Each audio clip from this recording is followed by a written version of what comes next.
खुले में शौच करना कहीं ना कहीं बीमारियों को न्योता देने की बात है, लेकिन उसके बावजूद अगर हरियाणा सरकार इसके ऊपर प्रयासरत है तो कहीं ना कहीं जो झुग्गी झोपड़ी वाले लोग हैं मेरे सामने दिखाएंगे। ये सेक्टर 14 का एरिया है और ये पूरे सेक्टर 14 का एरिया के अंदर लोगों ने झुग्गियां लगा रखी हैं और फिलहाल ये लोग शौच जो है वो खुले में करने को मजबूर हैं। क्यों? क्योंकि यहाँ पर कुछ दिन पहले अभी यहाँ पर मोबाइल टॉयलेट यहाँ पे रखा गया था। दिखाना चाहेंगे। फिलहाल देखिए ये जो टॉयलेट जो टूटा हुआ है, जो सीट टूटी नजर आ रही है आपको, जो वहाँ पर खंडहर था टूटा हुआ है, यहाँ पर पहले मोबाइल टॉयलेट रखा गया था और उस मोबाइल टॉयलेट का ये लोग इस्तेमाल करते थे। लेकिन ये लोग अतिक्रमण के दायरे में आते हैं, इनकी झुग्गियां उखाड़ दी गई हैं और झुग्गियां उखाड़ने के बाद अब ये लोग जो है अपना विवश हो चुके हैं फिलहाल ये खुले में रहने के लिए, तिरपाल डाल के रहने के लिए। लेकिन सबसे बड़ी बात कि यहाँ पर जो लोग हैं वो करीबन कई सालों से रह रहे हैं और यहाँ पर खुले में शौच करते हैं। अब खुले में शौच करने के बाद सेक्टर 14 की जो सामने बेल कॉलोनी है और साथ में ये ऊर्जा इंडियन बैंक की कॉलोनी है, ये दोनों कॉलोनियां हैं वो कहीं ना कहीं त्रासित हो चुकी हैं क्योंकि जो यहाँ के आसपास के लोग हैं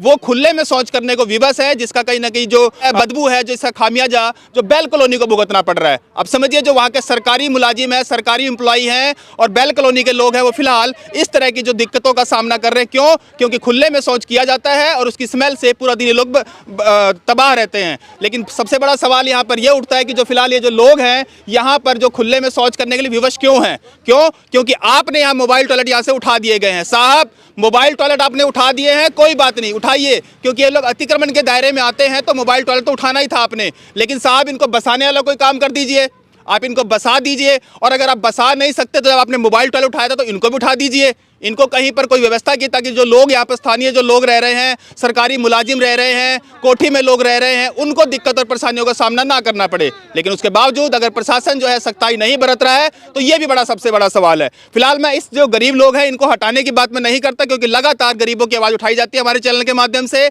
मैं इतना जरूर कहूँगा कि अतिक्रमण के दायरे में ये लोग जरूर आते हैं और लगातार अतिक्रमण के ऊपर पंचकुला प्रशासन कार्रवाई करता हुआ नजर आता है। लेकिन फिलहाल इनको बसाने की जो बात करी जाती है, इनको बसाने के लिए पंचकुला प्रशासन क्या कुछ कर रहा है, ये सबसे बड़ा सवाल है। कौन आया हुआ अधिकारी आपकी तरफ से? कौन आया हुआ है? कौन है जो अगुवाई कर रहा है इसकी टीम की? लीडर कौन है? अंदर देखो गाड़ी में बैठे हैं ड्राइवर साहब। अच्छा ड्राइवर साहब अगुवाई कर रहे हैं। क्या कर रहे हैं? हटाने आए इनके अभी? अब चलिए फिलहाल जो हुड्डा की तरफ से एचएसवीपी की तरफ से टीम भी पहुंची हुई है और लगातार ये अतिक्रमण के बारे में जैसा मैंने आपको बताया कि अतिक्रमण के ऊपर लगातार कार्रवाइयां जो है देखने को मिलती है। उसके तहत पंचकुला नगर निगम की तरफ से जो कार्रवाइयां होती है वो और उसके बाद एचएसवीपी की जो है कार्रवाइयां है वो लगातार होती रहती है। जिस तरह देखा आपने एचएसवीपी की टीम यहाँ मौके पहुंची हुई है और फिलहाल इनका अतिक्रमण हटाया जा रहा है। अब कहीं ना कहीं पंचकुला की तरफ से जिस तरह से लगातार कार्रवाइयां देखने को मिलती हैं वो देखने वाली बात है कि लेकिन पंचकुला से अतिक्रमण कितना साफ होता है ये सबसे बड़ी बात है। पंचकुला में अतिक्रमण जो है लगातार कार्रवाइयां होती हैं, कार्रवाई होने के बाद बदस्तूर जो अतिक्रमण है वो लगातार निरंतर जारी रहता है। अब लेकिन कहीं ना कहीं जो गरीब लोग हैं, सर्दियों का मौसम है, सर्दियों के मौसम में उनके जो है आशियाने छीन जाते हैं। आशियाना छीन जाने के बाद वो सर्दी में लोग तड़फते हैं, मरते हैं, लेकिन प्रशासन को इसका कोई भी फिक्र और चिंता नहीं है। फिलहाल देखिए कैसे उनके जो बिस्तर वगैरह सारे जो है हटाए जा रहे हैं, जो पोल वगैरह है, डंडे वो उखाड़े जा रहे हैं। लेकिन ये नहीं पूछा जा रहा कि फिलहाल ये गरीब लोग जाएंगे कहाँ।